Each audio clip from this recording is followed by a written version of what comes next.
G'day everyone, I'm going to show you the absolute basics on how to get into bossing in RuneScape 3. And by bossing, I mean modern bosses that require at least a little bit of manual input just to survive, or at least do it easily. And by manual input, I specifically mean using a keybind for an ability or something like that. So I don't mean eating food, clicking a potion, moving. I mean EOC. And for years I was against EOC. Like I used Revolution, and I'd use Revolution over Legacy just because it looked flashier. And I clicked and forgot when I did combat. I'd do Slayer, I didn't do bosses.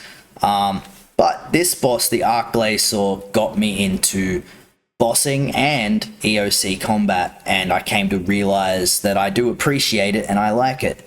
So anyway, what do we need? We only need one ability and maybe one prayer. So the only ability you need keybound outside of your Revolution bar is Devotion. And that one empowers yourself with the protection of the gods. Increases the effectiveness of your protection prayers to 100%, or 75% in PvP, but who really does PvP in RS3? And it uses 50% of your adrenaline bar. No, it requires 50%, but it says there at the bottom it only consumes 15%. But to actually activate it, you need your adrenaline bar half full. The only other ability you need is, well, a prayer, and that is Deflect or Protect Magic. And I keybound Devotion to E, which you can do on whatever key you want, and Deflect Magic to W, which you can also do whatever you want. You can also just click it in your prayer list, but I think it's better to have it on a keybind because you don't have to, find it with your mouse. You can remain focused on what's in front of you and just hit the key with your finger. So those two are for one of his mechanics only, and that is the ice cannon mechanic, because if you don't do that, it will one-hit kill you. Apart from that, the only other mechanic he has that is kind of dangerous is, I forget what it's called, but I think it's the exposed core one, and he brings both his arms down and it will just start freezing you slowly, and it does increasing damage. You just have to destroy one of his arms. We'll get to it though in the fight and I'll explain more. And I'll do 2 or 3 of the fights and just explain my thought process. So without further ado, I'll just get into it. Just remember Devotion and Deflect or Protect Magic. That's all you really need. Now I'm going to drink an overload. As long as you have enough stats and gear, you can do it. Oh, I have my sound off. You can have sound on. That makes more sense. I was wondering where my sound went.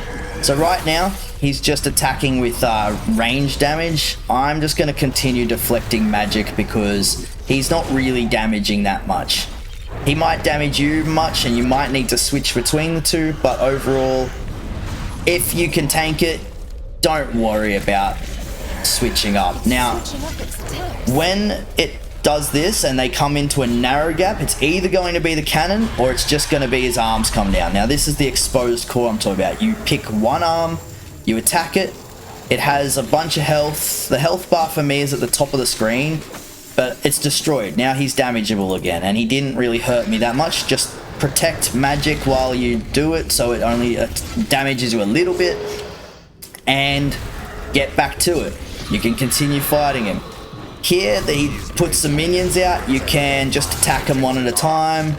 Make sure to kill them first because he's invincible while they're out. It's simple as that. Click these little orb things. They hit him with some damage, and you just keep going. And I'm just using Revolution and not thinking about anything. Now, when it comes down this side, it's... forget what's going on. Okay, this is going to be the cannon. It's a narrow gap on the side. If it's on either side, it's the cannon.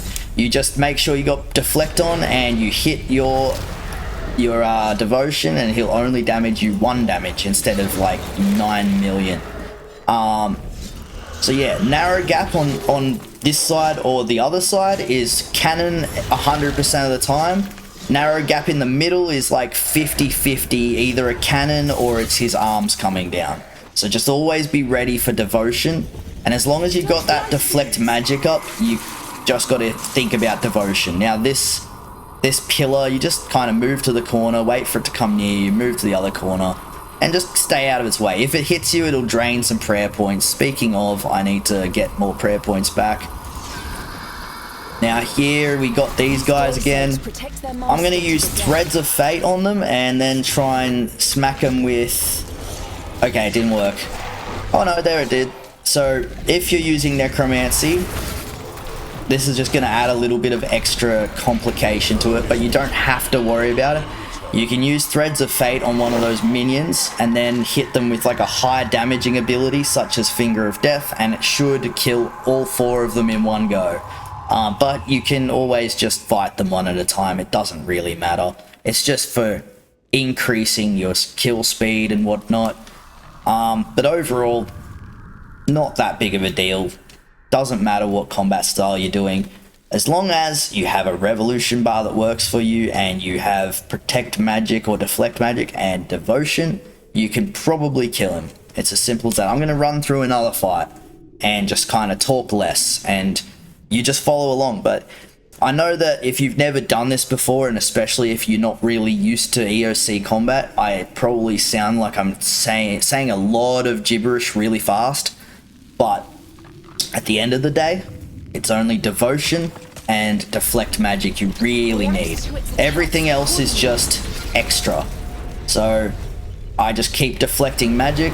I'm just going to let him attack me with whatever he does. If it's green, it's range. If it's blue, it's magic. You can switch, but I don't bother just because he barely does shit to me. So here we go, just sitting there letting my revolution do its thing. Easy peasy. Now it's coming into a narrow gap, so it's either going to be the cannon or it'll be his arms coming down. So it's narrower, it's not as wide as before. And what do we got? It's the cannon. So use devotion and nothing. Now I feel safe to use an ultimate ability because he's just used the cannon, so he probably won't do it again anytime soon, or at least before I get 50% adrenaline back. So now I'm going to try using Threads of Fate and then this little thing. I don't know, it didn't work. I don't know, I missed timing it or something, but normally it would just kill all of them. But you don't need to worry about that. Not unless you want to kill all 4 of them and you're using Necromancy. Once again, just auto-attacking. We're all good. It's all simple. This is probably going to be the Ice Whirlwind again, unless another one comes from that side, but it doesn't look like it. Ice Whirlwind.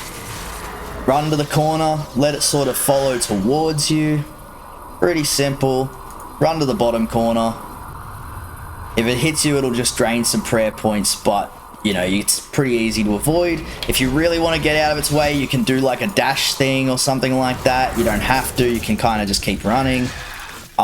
We're in a narrow gap, so yeah, the arms come down. Pick an arm. You can either go left or right. Destroy it. The left one is weak to smash and the right one is weak to magic, but if you're using Necromancy, it doesn't matter either way. And he's back to being killable again. And he's dead. Now, that was a 2-minute 20 kill. You're probably not going to kill it in 2 minutes 20. You're probably going to take quite a bit longer. But that's not because I'm amazing at it. That's just because you're newer at it. I'm barely doing anything, but I am quite powerful and I've got some decent gear. I've got like all the Raziel gear on, so obviously I'm going to be a bit OP. You can do it with lower gear, like my gear is like tier 90 or whatever. You can do it with lower gear. It's not that, this one's really not for high tier stuff. It's, you can do it, I bet you could do it in like Bandos armor, I'm sure. I don't see why not. Anyway, gonna do one more fight and I might just I'll only really talk when he does the cannon, because that's all you need to worry about. So deflect magic on at the start, make sure your prayer points are up, and from now on I won't say anything until I need to use devotion. Oh, devotion. You can hit it at any time, you don't have to time it well, you can just, as soon as you see him transform, hit devotion. If you don't, he could one hit kill you, and he probably will. I'm pretty sure it just does max damage.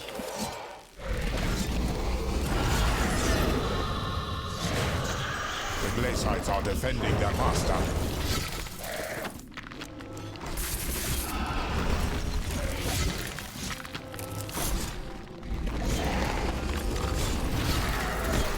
Click the orbs just because they will do damage back to him. It's free damage. Only after he becomes vulnerable again though, otherwise it won't do much. Now it's a wide gap, so it won't be the cannon. It'll just be him doing elemental attacks. That's a wide gap. The narrow gap is sort of from here to here, and you'll easily learn the difference if it doesn't seem obvious straight away.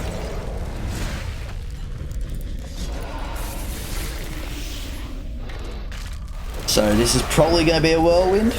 It could be the cannon, I'm not sure.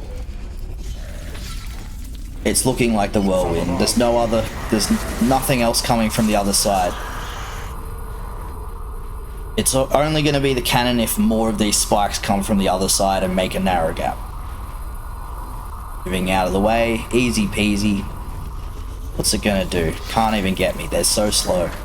Now this could be the cannon because we've got a narrow gap in the middle, but it could just be his arms down, and it's just his arms down. I'll attack the right arm. When this is out, deflect magic, because it will hit you with magic and it slowly gets stronger. There we go. Easy done. If you cannot kill the arm in time, it will eventually get so strong you can't survive it, but as long as you can destroy those arms before it freezes you, you'll be fine. So this is going to be the cannon because we've got another spike coming from the other side. So you just hit devotion.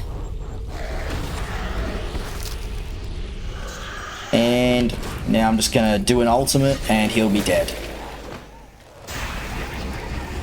We are victorious. Rest and recover your strength. I'm just going to leave the arena. That's enough arch-glacor for us. So it is as simple as that. That's the first modern boss requiring any sort of manual input that I would recommend anyone learn.